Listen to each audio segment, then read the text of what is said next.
Class 9। तो कल मैंने आपको बता दिया था कि उपसर्ग और उपसर्ग के कितने प्रकार होते हैं। मेरे पिछले वीडियो में आप देख सकते हैं, चाहें तो लिंक आपको मैं शेयर कर चुकी हूँ। आप उस लिंक के थ्रू जाकर उपसर्ग के भेद पढ़ सकते हैं। आज हम पढ़ने वाले हैं प्रत्यय। ठीक है, उपसर्ग की ही तरह प्रत्यय भी एक मूल शब्द में लगकर एक नया शब्द बनाता है। ठीक है, और प्रत्यय भी लघुतम अर्थवान इकाई होता है। तो चलिए इसका डेफिनेशन यानी परिभाषा से शुरू करते हैं। उपसर्ग की तरह प्रत्यय भी भाषा की लघुतम यानी कि छोटी, अर्थवान यानी जिसका अर्थ है, इकाई यानी कि छोटा सा अंश है, जो शब्द के अंत में लगकर एक नया शब्द, देखिए शब्द के अंत में लगकर नए नए शब्द बनाते हैं। ठीक है, उपसर्गों की तरह इनका भी अपना अर्थ होता है। तो इसका भी एक अर्थ होता है और ये जब एक शब्द में लगते हैं और लगकर जुड़ जाते हैं तो फिर एक ये नया शब्द बनाते हैं। इनका भी प्रयोग शब्दों की भांति स्वतंत्र रूप से नहीं किया जा सकता है। इन्हें हम स्वतंत्र रूप से प्रयोग नहीं करते हैं। चलिए उदाहरण देखिए। मूल शब्द है सुंदर, प्रत्यय है ता, नया शब्द क्या बना? सुंदरता। मनुष्य जोड़ त्व, मनुष्यत्व। प्यास जोड़ आ, प्यासा। ईमान जोड़दार, ईमानदार। राष्ट्र जोड़ य, राष्ट्रीय। सुख जोड़ ई, सुखी। ठीक है, सुखी भी एक शब्द है और सुख भी एक शब्द है। ठीक है, तो इसमें हमने क्या करा? एक प्रत्यय जोड़ दिया बड़ी ई और क्या बना दिया? नया शब्द सुखी। ठीक है, प्रत्यय के प्रकार को अब हम पढ़ेंगे। तो प्रत्यय के भेद दो आधारों पर किए जाते हैं। तो प्रत्यय के भेद हमें कितने आधारों पर मिलते हैं? दो आधारों पर, संस्कृत परंपरा के आधार पर तथा दूसरा है प्रकार के आधार पर। संस्कृत परंपरा तो देखिए जो संस्कृत भाषा से हमें मिली है, हिंदी तो संस्कृत से ही मिली है, तो संस्कृत के बहुत से नियम ये हिंदी में लागू होते, तो संस्कृत परंपरा से हमें एक भेद मिल जाते हैं। दूसरा है प्रकार के आधार पर। तो प्रकार है फंक्शन के आधार पर। ठीक है, तो संस्कृत में दो तरह के प्रत्यय मिलते हैं हमें। कुछ प्रत्यय क्रिया शब्दों में लगकर संज्ञा और विशेषण शब्द बनाते हैं, ऐसे प्रत्यय को कृत्य प्रत्यय कहा जाता है। तो कुछ प्रत्यय हमें क्रिया शब्दों में, कुछ प्रत्यय हमें किसमें? क्रिया शब्दों में लग करके संज्ञा और विशेषण के नए शब्द देते हैं, और ऐसे प्रत्यय को हम क्या कहते हैं? कृत्य प्रत्यय। याद रखिएगा, ये क्रिया के शब्दों में लगते हैं और संज्ञा विशेषण में भी लगकर नए शब्द बनाते हैं। ऐसे प्रत्यय को हम क्या कहते हैं? कृत्य प्रत्यय कहते हैं। ठीक है, इनके अलावा कुछ प्रत्यय क्रिया के अलावा अन्य शब्दों जैसे संज्ञा, विशेषण, अव्यय आदि में लगकर संज्ञा, विशेषण आदि बनाते हैं।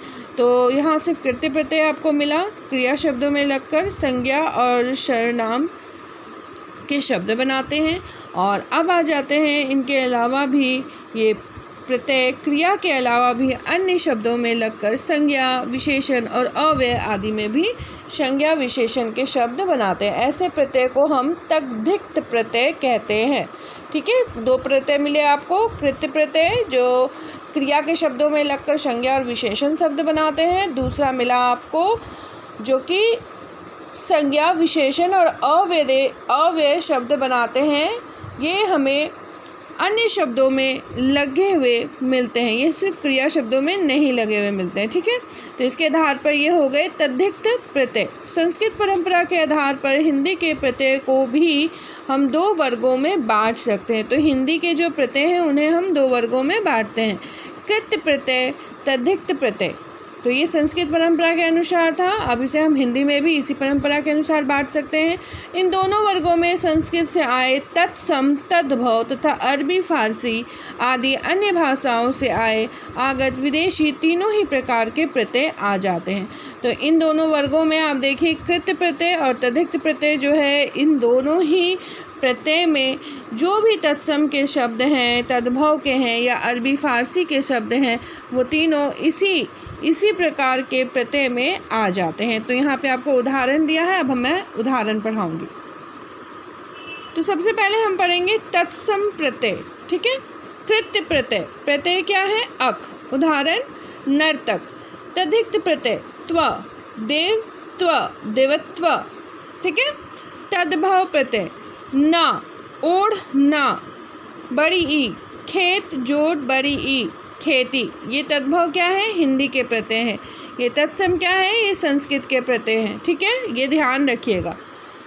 अरबी फारसी के प्रत्यय दार, खोर, देनदार, रिश्वतखोर। ठीक है, तो ये कौन सी भाषा के प्रत्यय हैं, ये अरबी और फारसी भाषा के प्रत्यय हैं। ठीक है, इसके आगे अब हम बढ़ते चलिए।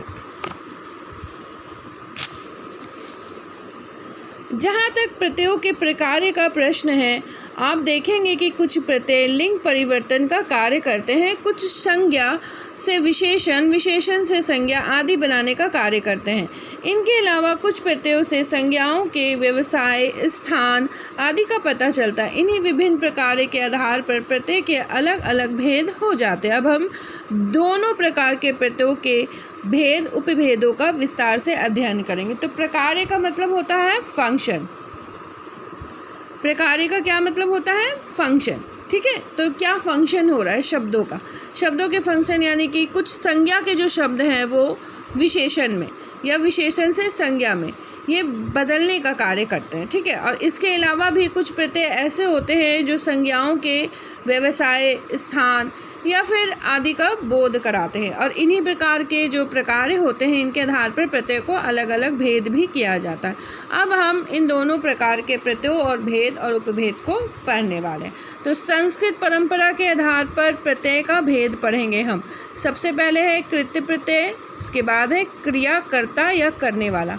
इससे पहले अभी हमने क्या पढ़ा था, दो तरह के आपको मैंने बताया था ना, प्रत्यय के दो तरह के भेद होते हैं, ये आपको अभी मैंने तुरंत बताया था। सबसे पहले अभी हमने क्या पढ़ा, संस्कृत परंपरा के आधार पर, और दूसरा है प्रकार के आधार पर। अब हम प्रकार के आधार पर पढ़ने वाले। तो संस्कृत परंपरा के आधार पर प्रत्यय भेद पहले पढ़ लेते हैं, इसके बाद हम पढ़ेंगे प्रकार के आधार पर। तो ये है संस्कृत परंपरा के आधार पर।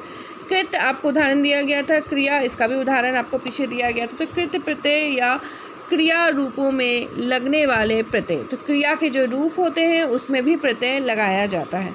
तो उन रूपों के बारे में अब हम पढ़ने वाले हैं। ठीक है, ये प्रत्यय जो क्रिया के मूल रूप के साथ जुड़कर संज्ञा या विशेषण आदि नए शब्द की रचना करते हैं, ये कृत प्रत्यय कहलाते हैं। ये कौन से प्रत्यय हैं, ये क्रिया का जो मूल रूप है उसके साथ जुड़ जाते हैं और ये संज्ञा या फिर विशेषण आदि नए शब्दों की रचना करते हैं। यहाँ पे संज्ञा के नए शब्द या विशेषण के नए शब्द की रचना हो जाती है।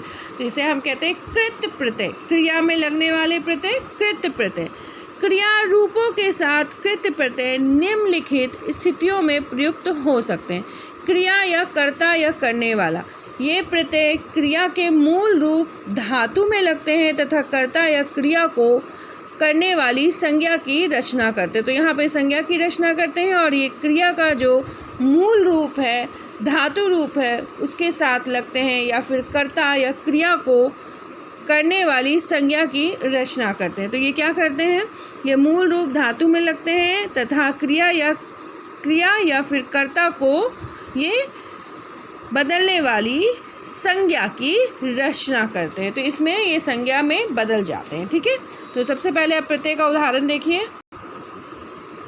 प्रत्यय अक, उदाहरण पाठक।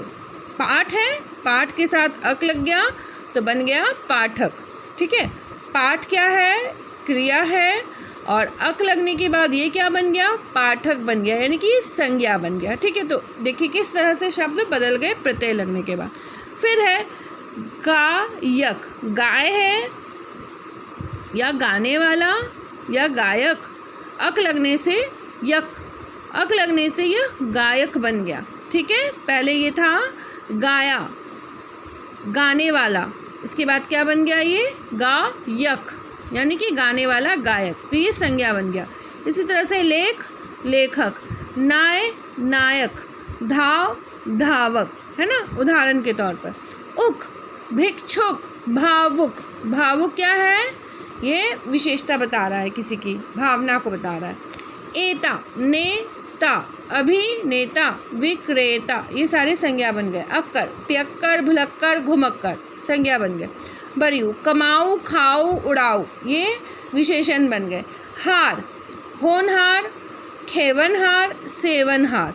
अय्या, यवैया, गवैया, खिवैया, तो देखिए क्रिया से हमने क्या बनाया, संज्ञा एवं विशेषण वाले कुछ शब्द बना दिए। तो इसे हम क्या कहेंगे, कृत प्रत्यय। ये क्रिया या कर्ता के साथ लग जाते हैं। ये प्रत्यय किसके साथ लग जाते हैं, क्रिया के साथ या कर्ता के साथ लग जाते हैं, और इसके बाद ये नया शब्द बनाते हैं जो कि विशेषण होते हैं या संज्ञा होते हैं। ठीक है, तो पहला आज हमने क्या पढ़ा, कृत्य प्रत्यय पढ़ा, और क्रिया या कर्ता या करने वाला के साथ हमने प्रत्यय को जोड़कर नया शब्द बनाया जो कि संज्ञा की रचना करते हैं। ठीक है, बाकी अगले वीडियो में।